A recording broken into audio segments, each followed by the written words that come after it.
Hello, this is Darcie the Dog Trainer, owner and head trainer of CommuniCanine, training and behavioral counseling, where it's my passion and purpose to connect dogs and people.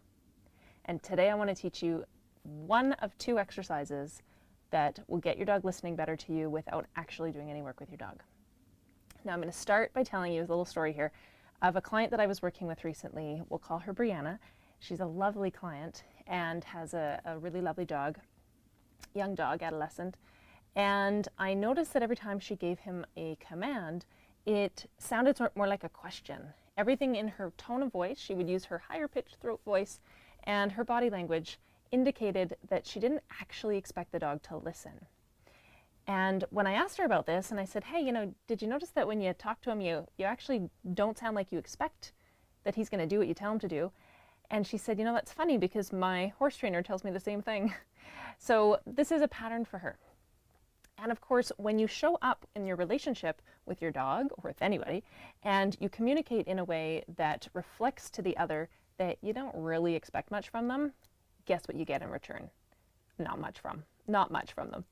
So so an exercise that I want you to play around with this week is a very simple one. And the idea is if you can see it, you can achieve it. You can make it happen. Now, the exercise that I'm talking about is imagining your dog doing exactly what you want him to do every time you do it. Now, if you can't see that, if I say, imagine your dog coming when you call him, and you're like, yeah, right, that's the problem. If you can't actually imagine it, you cannot achieve it. So you have to see it and believe it to achieve it. So imagine your dog doing the things you would like them to do, whether that's walking beside you on a loose leash, gazing adoringly at you. Even if that's not actually who they are, who they're going to become, still imagine that that's a possibility for yourself. Imagine when you tell them to do something, they do it. Imagine yourself opening the front door of your house when guests arrive and having your dog sitting calmly on a mat waiting for them to come in the house. Imagine your dogs waiting patiently as you open your car door to let them out.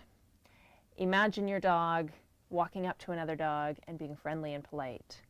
So imagine the things you want to see. So often clients say to me, when I ask clients, well, what do you want him to do? He's pulling on a leash. What do you want him to do? And they'll say, well, don't pull on a leash. Okay, that leaves a pretty broad range of things for your dog to do.